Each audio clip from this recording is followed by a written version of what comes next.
आया जब पहले पहले डीपी वर्क शुरू हुआ तो देवघर में हम लोग जो जितने लड़के सब हैं उन सब लड़कों को पूजनीय अरविंद दादा ने ग्रुप कैटेगरी करके भाग कर दिया कि तुम लोग इस गांव पे जाओगे, तुम लोग उस गांव पे जाओगे।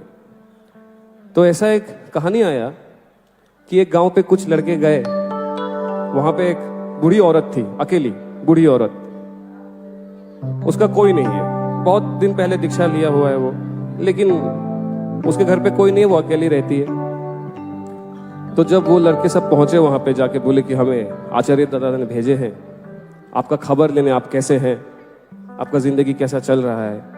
तो वो बूढ़ी औरत दिल फाड़ के रोने लगी और उस औरत के मुंह से एक ही शब्द निकला कि इतने दिन आप लोग कहां थे, इतने दिन आप लोग कहां थे।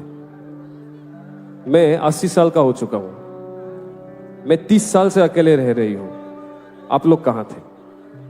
तो जब ये कहानी आके दादा को बताया गया तो दादा ने कहा कि इस पृथ्वी में ऐसे कितने ऐसे घर होंगे जहां कोई एक इंसान अकेला है, अकेला रो रहा है, और उस इंसान के घर में ठाकुर जी भी अकेले रो रहे हैं और हम लोगों का इंतजार में है कि मेरा आदमी कब आएगा, मेरा आदमी इस आदमी के यहां कब आएगा।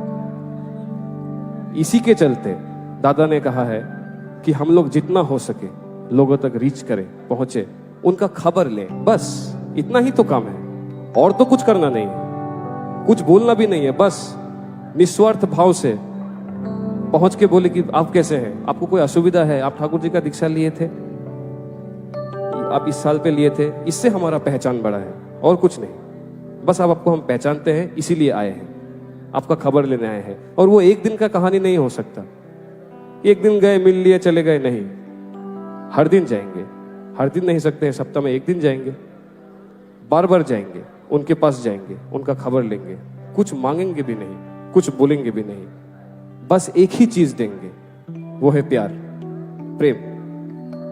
यही है डीपी वर्क, यही है इजाजत, इतना ही भर करना है और तो कुछ नहीं है। लेकिन वो एक दिन का स्टोरी नहीं है, एक दिन गए, बहुत जोश में गए, आ गए, नहीं। It has to be consistent, निष्ठा के साथ, निष्ठा के साथ, कुछ पाने के लिए नहीं। ये भी नहीं सोचना है कि उसको हमको ठाकुर जी का आदमी बनाना है एक दिन, नहीं। हम कौन होते हैं बनाने वाले, ये हमारा कैपेबिलिटी में है ही नहीं, ये हमारा क्षमता नहीं है, ये उनका क्षमता है।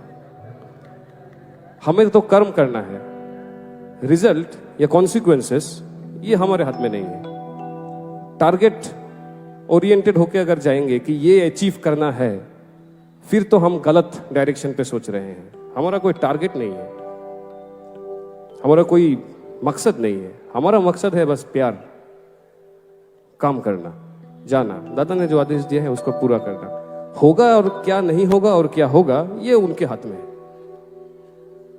ये उनके हाथ में है।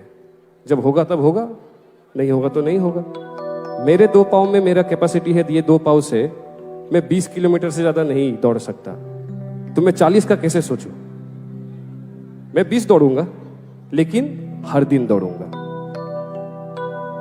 एक कहावत है, ब्रूस ली का, एक ऐसे पढ़ा था, पता नहीं कितना सच है, इंस्टा पे फेसबुक पे आता है। ब्रूस ली ने कहा, मुझे उस इंसान से डर नहीं लगता जिसको 10,000 टाइप्स ऑफ पंचेस आता है, मुझे उस इंसान से डर लगता है जिसने एक तरह का पंच 10,000 बार प्रैक्टिस किया है। तो करना तो एक ही चीज, छोटा सा चीज है, छोटा सा एक चीज है, लेकिन बराबर करना है, निरंतरता के साथ करना है, निष्ठा के साथ करना है। सक्सेस उनका ऊपर है, होगा तो होगा। अब थोड़ा झूमेंगे आनंद में।